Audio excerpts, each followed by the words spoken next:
seja bem-vindo e seja bem-vinda ao Palavra Encarnada, nosso programa diário de meditação do Evangelho à luz do carisma. E neste novo tempo, no tempo Lázaros, eu vim aqui a caráter, né, com a camiseta do Lázaros, para que a gente possa juntos fazer com que o Evangelho, com que esse Palavra Encarnada seja mais uma das fontes de espiritualidade que nós temos para ressuscitar e para convidar tantos irmãos a ressuscitar, a convidar tantas pessoas a saírem da realidade do rico epulão que abandona Lázaro. E nós também temos um coração de um Lázaro, amigo de Cristo, que ressuscita. É ressurreição que gera ressurreição. É esse encontro salvífico que nós estamos vivendo nesse tempo.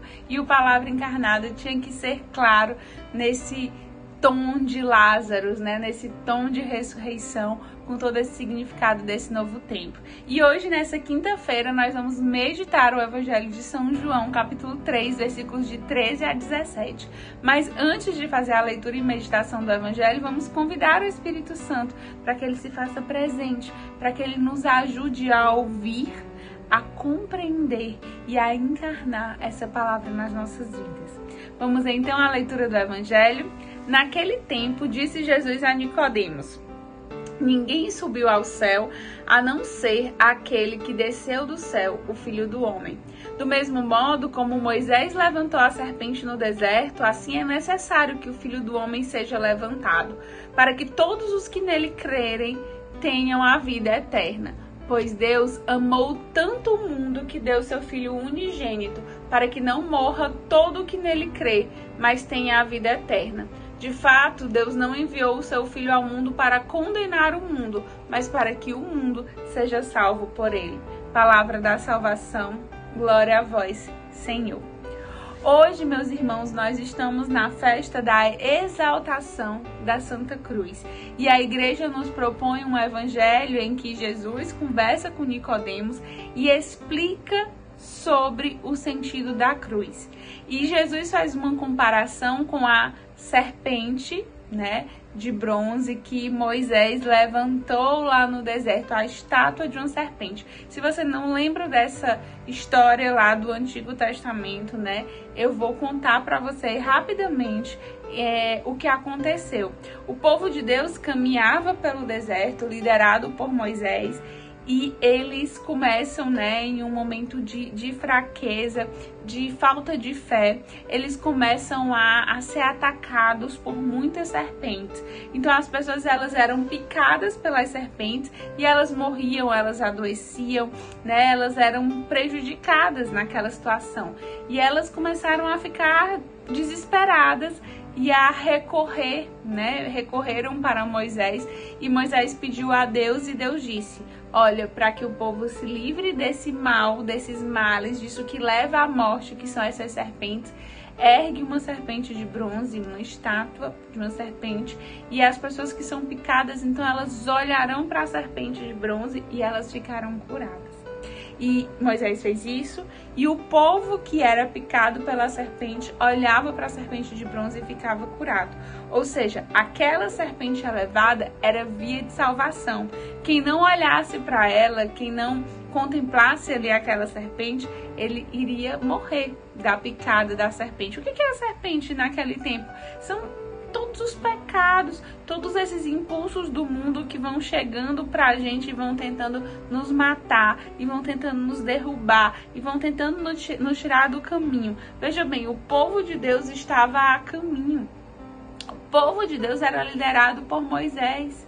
Mas chegam serpentes, animais que se infiltram, que vão chegando, adentrando e picando quando a gente menos espera. Isso são os males, isso são as tentações, isso são os pensamentos de mundo.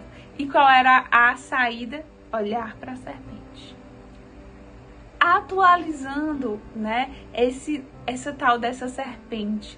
A gente sabe que isso passou, mas Cristo vem dizer que agora é Ele quem vai ser levantado. É Ele quem vai ser erguido. E, portanto, Ele vai ser o nosso referencial. Cristo vai ser aquele para quem a gente tem que olhar quando o mundo vier nos atacar como serpente. Quando a gente for picado por esses pensamentos mundanos, quando algo tentar nos derrubar a ponto de nos adoecer, de nos tirar do caminho, de nos fazer morrer. Lembre que esse é um tempo de ressurreição, então a gente não quer morrer, a gente não quer as coisas que nos fazem morrer. O que nos faz morrer?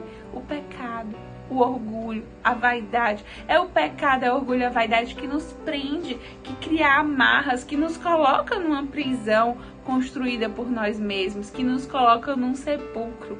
E nós não queremos isso. A gente não quer que esses males nos atinjam. E qual é a saída então, meus irmãos? A saída é olhar para o que está erguido no nosso meio, para a cruz de Cristo. A saída é olhar para a cruz e reconhecer quanto amor existe na cruz. A gente tem um perigo tremendo de olhar para a cruz e se acostumar com ela. É que ela já está tão presente, a gente já vê tanto, que a gente tem o perigo de olhar para a cruz e achar, é normal, Deus manda seu filho, ele morre, é crucificado. Cara, você já parou para pensar sobre isso? Um Deus doar-se a ponto de morrer numa cruz é uma santa loucura, é uma loucura santa, é um mistério, é algo que o nosso pensamento nunca vai conseguir compreender, porque é mistério de amor, é a cruz.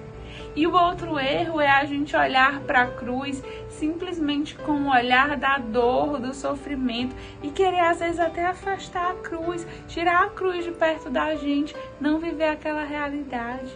A cruz é uma experiência de dor, mas quando a gente olha para a cruz, a gente enxerga naquela dor o amor, enxerga naquela dor a ressurreição. A gente não pode viver nem um extremo nem outro, nem de normalizar a cruz, nem de ver na cruz só dor. A gente precisa ter a capacidade de já ver ressurreição. É isso, meus irmãos, por exemplo, que acontece na Santa Missa. Seria louco se nós nos reuníssemos simplesmente para maltratar Cristo de novo, para fazer Cristo sofrer de novo, Cristo viver aquela experiência. Seria muito louco isso.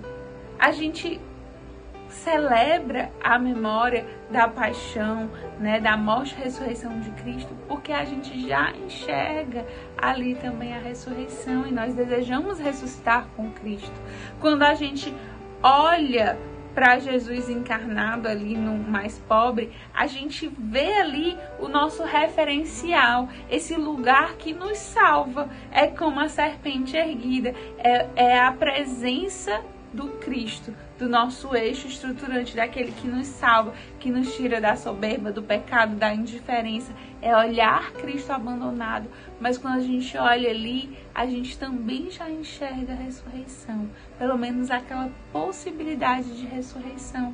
Por isso que é um movimento, é um sair de si, é um olhar para a cruz, enxergando o que há antes da cruz, que é amor, e o que há depois da cruz, que é ressurreição. É preciso que nós exercitemos esse olhar em nós, essa fé madura, essa fé concreta, e que isso reverbere, que isso aconteça nas nossas vidas, porque hoje Deus nos chama a esse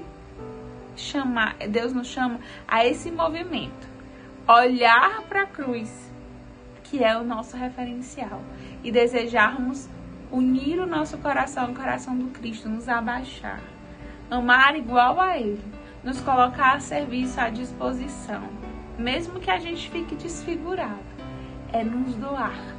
E ao mesmo tempo em que a gente olha para a cruz, a gente já enxerga a ressurreição, uma ressurreição em nós, uma ressurreição nos nossos irmãos, uma ressurreição naqueles para quem a gente anuncia a verdade evangélica de Mateus 25. Uma ressurreição naqueles irmãos que a gente acolhe, ama e socorre.